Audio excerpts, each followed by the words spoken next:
Again, management, hindi yung gawa-gawa lang na sakit.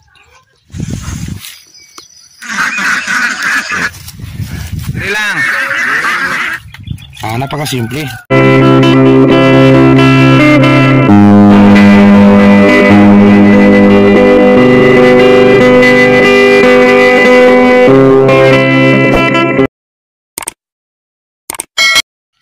Insakto morning, mga kasakto. So guys, pansin nyo yung ating cucumber o yung ating pipino na MacArthur.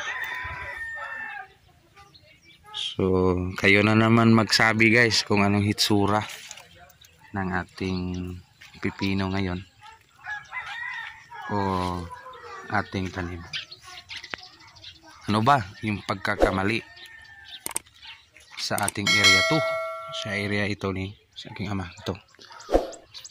So first video pinakita natin napakaganda ng ating tanim na cucumber.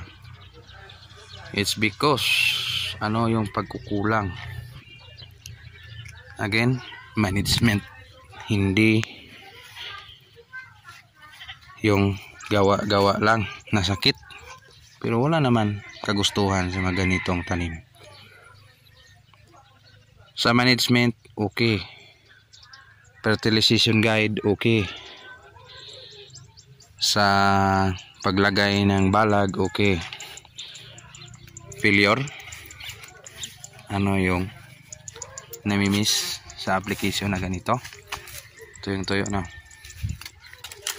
tubig, insecticide. Yun ang pinaka pagkukulang sa tanim nito. Yung bunga okay naman guys, yan may bunga, so at least may harvest. Tapos yung balag, yung naka-advance lang nito, kahit importante yung pagbili ng buto is nabawi niya na, naka 4th harvest lang ata to, pero okay na, naka 4 harvest, nakakuha ito ng 1 tons siguro, 1 tons na good, at saka 300 kilos na class B. So okay lang, at least yung 1 tons na yon, yung price niya pumasok pa doon sa 45, so automatic 45,000. So may income, may tira pa na konti. Yung sa itsura niya parang talo, no? Yan, failure sa management.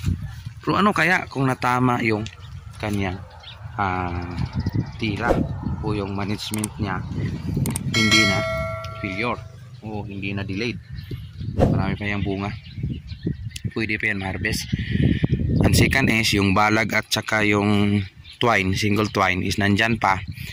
Yung sikreto nito is lagyan lang buto ng beans o bagyo beans sa puno, dyan nilagay. Sayang yung balag, hindi natanggalin.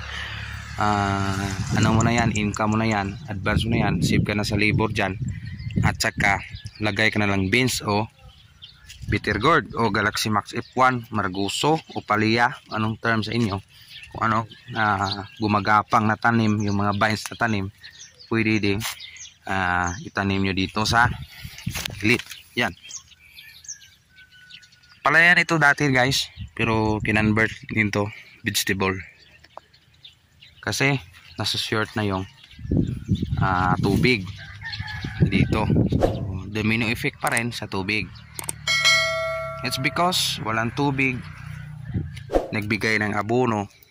Well, ito, kung mulubot yung dahon, gumanito is because sa insecticide. Prevention is better than cure. Yan ang kasabihan ni Insakto TV.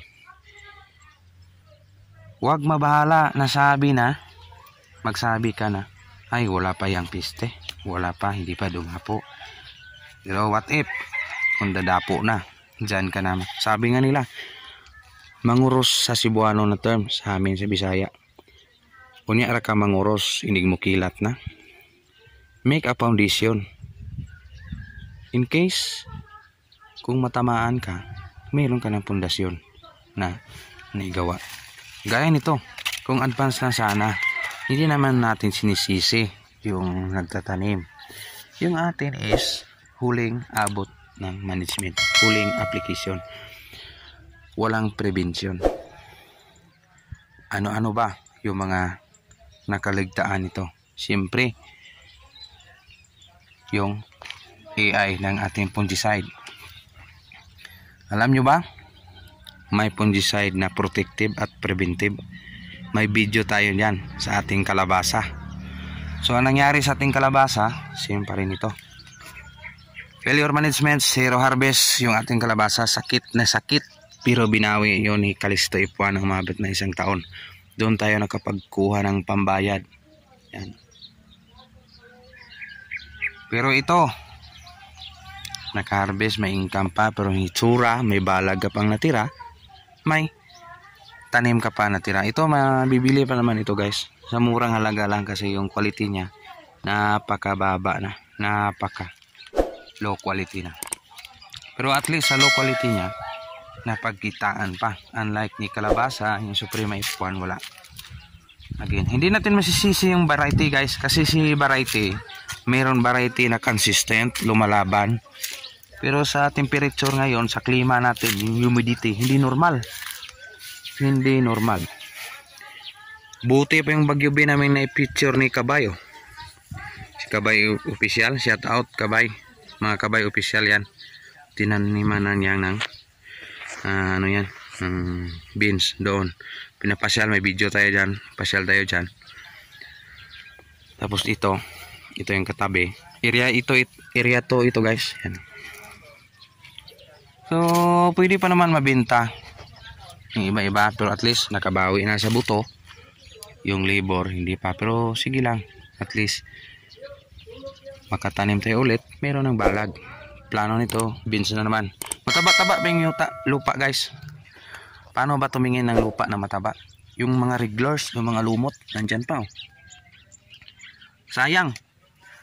Bungkalin mo, kukunin mong balag, mag-isip ka ng ibang tanim. Practical tips. Lalagay ka ng buto ng Bagyo beans. At patubigan ng patubigan.